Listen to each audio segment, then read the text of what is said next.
welcome to Write Club PHX! Daniel Stine. Daniel Stine's going to take the mic first. Daniel Stine, are you ready? I'm ready. Write Club audience, for the last time, or for not the last time, for the last round, are you ready?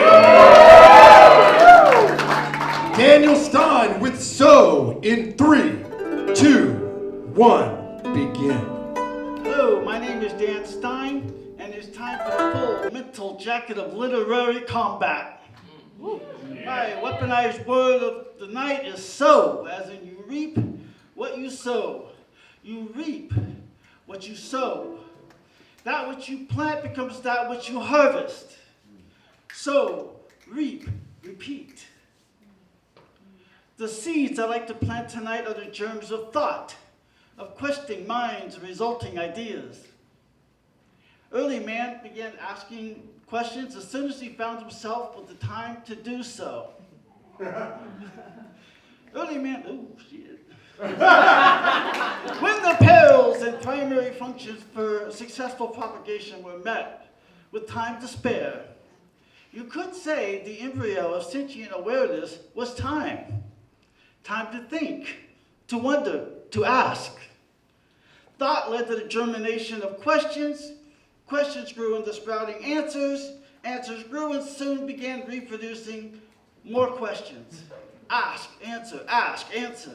The propagation of ideas launched what we call philosophy. The world over, people began sowing fields of thought. In the West, the fields were more egocentric. Who am I? What is my place in this world? Is there a supreme being, and who is he? Western thought focused on the I, the individual, the singular entity known as God. Meanwhile, in the East, another field of thought was sown. This crop of thinking asked broader questions and did not focus on the I of things, rather on the holistic everything. There was no single entity guiding you along a predestined path. There is only a path. Nature and surrounding forces simply existed and cared nothing for the things of man. Later, as these alternate crops of thought ran their natural course, the answer became more important than the question. The answers were codified and propagated as established thought. This became known as religion. Religion was a power to be feared, and in fear it grew. The ability to direct the mass of men down paths of pre-planned destinies became a force all of its own. I became obsessed with philosophy in the mid-90s. I started with Emerson, Thoreau, and believe it or not, Samuel Clemens, aka Mark Twain. In time, I drifted over to Chinese philosophy, specifically the Tao Te Ching. In 2004, I had the opportunity to go to China to teach English. This was my chance to see the birthplace of Eastern philosophy, and I was so excited. By the way, that one-year contract turned into a very successful 12-year stretch of my life. In 2016, I came back to the USA with 3 kids, a beautiful wife, and a thriving school of my own. My original goal of seeing Chinese philosophy firsthand was stymied by the fact that Mao Zedong and his Gang of Four has systematically eradicated all religions and philosophies throughout the land. You can still see signs of Taoism, of Buddhism, even Confucianism, but this was nothing on the surface of society. You had to look deeper. These fields of thoughts have been brutally harvested, laid to waste, but deep in the soil, in the bent backs of the elderly, seeds remained, waiting for the spring to return, waiting for the land to welcome them back into the sun, sown but not grown, starved but not dead, yet and to hell with those wicked reapers, I say. Such beautiful, innocent ideas were cut down and replaced with stalks of stupidity, forced to grow identically in rows and rows and rows of the same shit without break. Should a blossom appear, a flash of color in a drab field, well, the fucking reaper will scythe those bitches.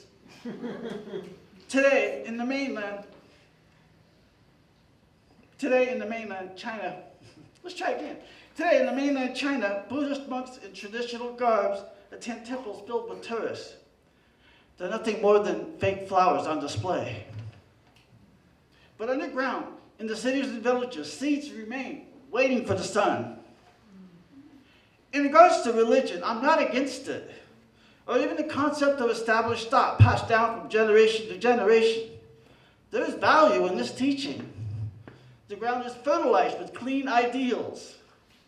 The problem grows in the culling of thoughts that diverge from the original seed. No growth other than preordained growth is allowed to flourish. Religion sows the same seed over and over, harvesting exact replicas of itself over and over. It's not propagation, it's reiteration. Nothing new is grown from that which is sown. It's the same seed over and over and over and over.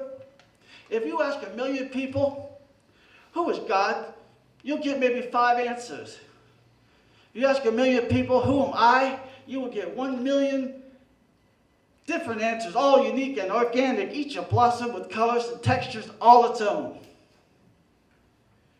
Today, blossoms still emerge in the cracks of our paved streets.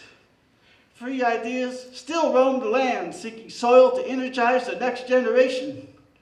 Even with hard-charging behemoths rushing to crush the emerging threats to their power, they can't get them all. The land is too fertile. Reiteration brings no new life. There's nothing to reap but the reaper's own flesh. But in the seeds, the thoughts have been sown into the very DNA of humanity. We will always quest. We will always seek new ideas. We will always grow.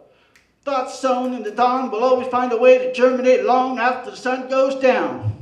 No reaper can save them all. Sow, grow, repeat. Sow, grow, repeat. Thank you. Daniel Stine, the philosophy of Daniel Stine with Sow,